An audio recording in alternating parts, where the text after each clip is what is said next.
Puss in Boots has only one of his 9 lives left and death itself is chasing him to finish him off, and no one escapes death. What to do when death is chasing us? No one expected so much depth and hidden messages from this great film. Puss in Boots lives like a hero, living what he thinks is his best life, going from town to party, saving the day and living the crazy life. Gato has never been touched by the edge of any sword, although this is going to change and the townspeople celebrate him as a legend. One day, during a party dedicated to Cat, a sleeping monster wakes up who lives below the city. The monster attacks the town and begins to capture everyone. Cat is ready to be the hero. He throws himself from a guitar and faces in an epic battle against this giant. To put an end to this monster, Cat places a bell on his horns and uses it to knock him unconscious. Cat beats the giant and the people are euphoric, celebrating Cat for saving their lives again. But at that moment, the giant's bell falls and crushes Cat to the ground. Gato wakes up and finds himself in the town doctor's office, who informs him that he died in the accident. But this doesn't seem to worry because cats have 9 lives, and here the doctor asks you an important question. How many times have you died? Cat says he doesn't remember it because he's not good at math, but he starts remembering his past deaths. First he was hit by a bull, then he went for cheating in a poker game, then he went for drinking milk, got drunk and fell off a castle, then he tried to lift some weights and was crushed by them, then he threw himself from a cannon, had an allergic reaction to shellfish, got burned while making cookies, and the 8th time he was crushed by the bell. This means that Cat died 8 times and only has 1 life left. The doctor seriously advises Gato to retire from his life of adventure, but he is confident and says that he has nothing to worry about. The cat tells him that he laughs in the face of death while having a drink in a bar and thinks about what he told her. The doctor meets a mysterious wolf who asks for his autograph when he sees the roll of wanted. Cat knew that this wolf had come to kill him, but he had no idea of the strength of the opponent he was dealing with. Cat tells him that he is not worried, since he laughs in the face of death, and the wolf tells him, "That's what they told me." Cat immediately pulls out his sword to defend himself, but the wolf kills him. More quickly, the wolf approaches Cat, and for the first time in his life, the edge of a sword hurts Cat. This one begins to have a panic attack upon realizing that this wolf is the most powerful opponent he has faced, and for the first time, Cat is really afraid. He no longer has any more lives. This encounter really could be his last, opposite to what he always does. Cat prefers to run and escape from his opponent, but he warns him that they will see each other again. This is the first time that Cat experiences real fear, so the identity he had created for himself of being someone fearless and without any single fear was broken. Cat decides to retire from his life of adventures and in. On the ground, his boots and his outfit under the ground, and with this, he buries his old identity. Cat feels empty without any purpose, so he goes to the house of a cat-loving lady to retire in peace. Mama Luna adopts him and treats him like a toddler. Just like the rest of the cats in her shelter, she bathes him, feeds him cat food, gives him a sandbox to do his things, and gives him a new name, Pickle. We see that Gato's confidence and self-esteem is completely shattered and that he feels miserable about his new domesticated life. At the shelter, Cat meets a little dog who is pretending to be a cat even though he is a cat. Everything tries to ignore this little dog. He is too persistent and keeps trying to befriend him. He is extremely energetic and can be very overwhelming. In that, we see that a girl named Goldilocks arrives at the shelter along with the 3 little bears. They are looking for the famous cat in boots. They look for him among the animals. They find Cat, but they come to the conclusion that that cat so neglected could not be the one of the legends. Curly and the bears go and find the tomb of the cat in boots where he had buried his outfit, and everyone concludes that he must be dead. But Cat hears them talking and hears that they are looking for him to help them, stealing a map that carries the Star of Wishes. This Star of Wishes is located in an enchanted forest, since on one occasion a shooting star fell from the sky and filled a dark forest with magic. Now this star contains a wish ready to be granted to whoever manages to cross its forest. Cat immediately knows what this wishing star would ask for: another 9 lives. He wants to start over, have the opportunity to resume his life of adventures without being afraid of death. Cat wants to cheat and beat death. Cat hears that the star map is in the possession of a man named Jack Horner. With this, Cat gets excited and decides to return to his heroic activities and against the anti-carts map to be able to recover his 9 lives immediately. Cat infiltrates Jack Horner's house, but is followed by Doggy, who thinks he can be of great help. In his search, we discover that Jack is a person who steals several magical artifacts from fairy tale creatures, such as Alice in Wonderland's cookie that grows people's size, Snow White's poisonous apples, and Cinderella's glass slippers. Jack Horner is a rich man who plans to use the star map so he can get all the treasures of this world. This man is too ambitious to be happy with what he has while Jack is distracted. Cat. He tries to take the opportunity to steal the map but is intercepted by his ex-girlfriend Kitty Softlegs, and they begin to argue with too much resentment since the reason for their breakup is still painful. While these examiners fight over the map, Curly appears with his bears. The noisy argument catches Jack's attention, who begins to pursue them along with his minions. However, Cat and Titi manage to jump into a carriage that is driven by the little dog, who helps them escape from Jack's pursuit. However, just as cats are walking away, he is frightened to see the wolf watching him from the crowd, and Cat knows he should be there. Worried, Cat, Kitty, and the little dog begin their journey to find the star. They decide to make the journey together, although they have not yet decided who will keep the wish. Both Cat and Kitty want that wish, but the little dog says that he really doesn't want it. He already has 2 friends and everything he could want. The only thing he would want would be to become a therapy dog so he can help others. Kitty asks this little dog what his name is, and he says he has had many nicknames throughout his life. Grown rat, little pig rat, face butt, but I have never had a real name, one that is mine. With this, we begin to see him optimistic, happy, and enthusiastic as a little dog, seeing the positive side of things. Meanwhile, Kitty and Cat can't believe that people so cute and with such a pure heart can exist.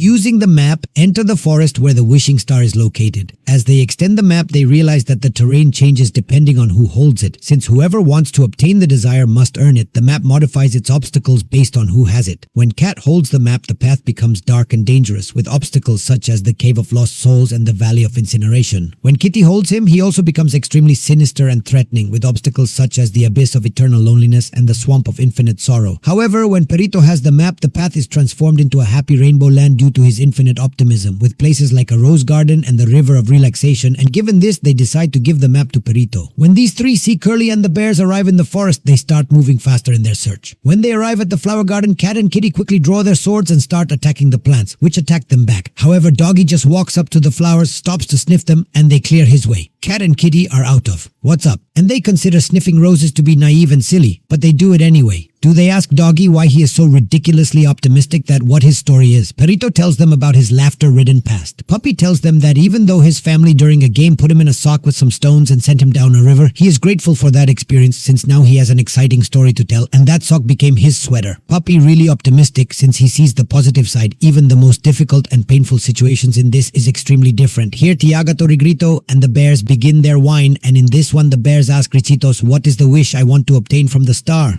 Richitos dodges the question, knowing that his wish would break the hearts of the bears. This trio is caught up and brought down by Jack Horner and his minions, who want to cut the flowers to make their way through. However, the minions end up being devoured by the flowers, and Jack uses one of his magical creatures to advance. Meanwhile, Jack talks about his tragic past and shares his thoughts with Pepe Grillo, one of his magical creatures. "You know, I never had much as a kid, just loving parents and stability and a mansion and a thriving business to inherit useless things like that, but once.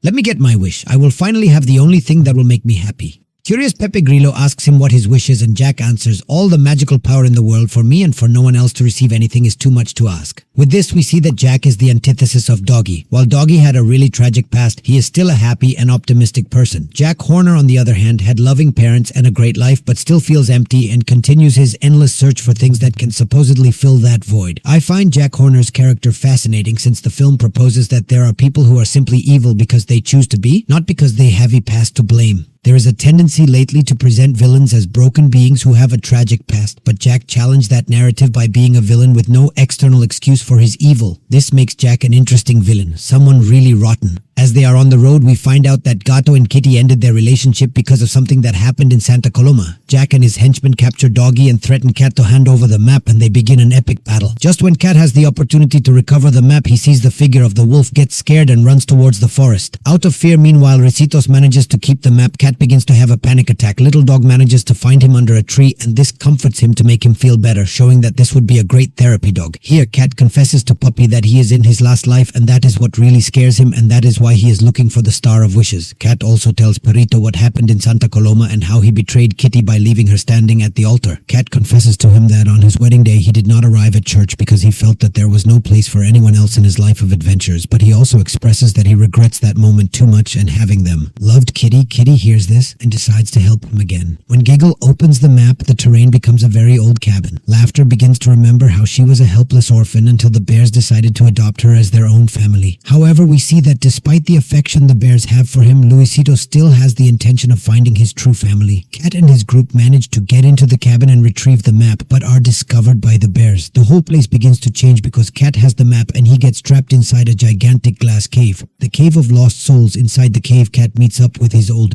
lives who try to convince him to abandon Kitty and Doggy, to break the promise they made about sharing the wish and find the Star of Wishes to get his 9 lives back. However, he believes that maybe he doesn't need to do this since he is really enjoying his current life with Kitty Doggy. Maybe this one life would be enough. Cat is having this epiphany when he is interrupted by the big wolf. The wolf appears in the cave and tells Cat that he has been in every one of her lives or in every one of her deaths, of their frivolous and useless deaths, but that Cat had not even noticed it because he said in the face of death.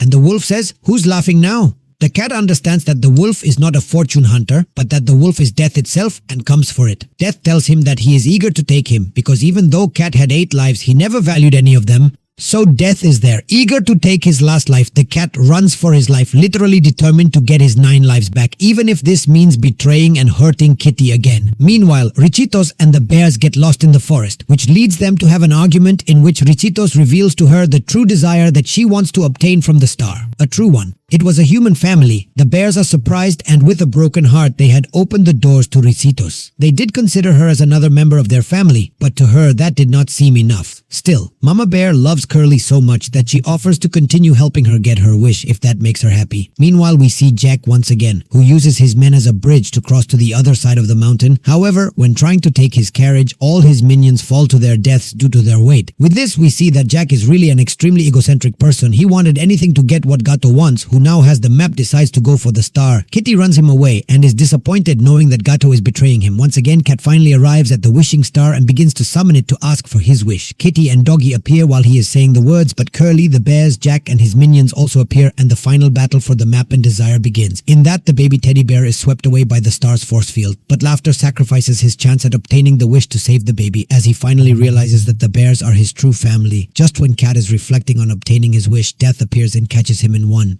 ring of fire. This mocks Cat for being afraid of death and for wanting to use his wish to deceive her in the face of his death. Cat remembers all the good and exciting moments he spent with Kitty and Doggy in this last life. Thus, Cat decides that he will no longer try to cheat death, but that he will fight to maintain this last life he has left, since he does not want to lose it. So he takes his sword and faces the wolf in combat. After a really tough fight, Cat manages to disarm Death. Death looks him in the eyes and is enraged, as he expected to meet the arrogant Puss in Boots, who he thought was immortal, but now he finds himself in front of a changed Cat. He tells what he used to do. Death grants him the victory to Cat, but tells him that in the future they will meet again, and Cat tells him that he is counting on it. While then he leaves Jack, Hunter suddenly comes out the bag after eating one of Alicia's cookies, which transforms him into a giant cat. Kitty, Curly decide to destroy the map, and since they realize he doesn't need it, which causes the star to begin to destroy itself. Jackie tries to put the map pieces back together but fails. Finally, the star destroys itself and absorbs Jack before shooting into the sky and exploding. Curly and the bears set out on their way as a happy family. Likewise, Cat and Kitty reconcile. After he apologizes to her and expresses that what he would like most is to spend his last life by her side, they adopt Perito as part of their new family. There they tell him that now that he is adopted, he should choose a man, and he tells them that he would like to keep the name by which his friends call him. Puss in Boots 2 is a much deeper film than we would expect, dealing with topics like acceptance of our mortality, anxiety, and the meaning of life. We are shown the idea of mortality and the inevitability of death. Although the cat has lived like a hero and achieved great feats, death finally catches up with him. This reminds us that all without endowing our abilities or achievements are mortal, and sooner or later we must face our end. In addition, the film raises the importance of learning to value how little or how much we have. Although Gato has had 8 lives, it is evident that Perito has been able to appreciate more deeply the only life he has had, even though it has been full of really difficult moments. Thus, this story makes us reflect on what a good life means. A good life is one full of adventures, exploits, or one full of gratitude and appreciation. At first, Gato and Kritik considered that Perito's extreme optimism was something naive, and they thought that having the flowers were a silly thing. However, as the film progresses, we can come to question that perhaps even though Perito is definitely the one with the most tragic past, he is the luckiest character of all because he is the one who lives the most cheerful, happy, and carefree. Likewise, we have the dichotomy between Doggy and Jack Horner. Perito finds happiness in simple things and is grateful for the experiences he has had. In contrast, we have Jack Horner, who had a satisfying and pleasurable childhood, but who is now truly unhappy and lives in an endless search for superficial satisfactions. This dichotomy raises a fundamental question. Where does happiness truly reside? Whether in the accumulation of ephemeral experiences and pleasures, or in the ability to find satisfaction and gratitude in the simple things of life, Perito shows us that true happiness is found in the appreciation of everyday moments and in the connection with those who surround us.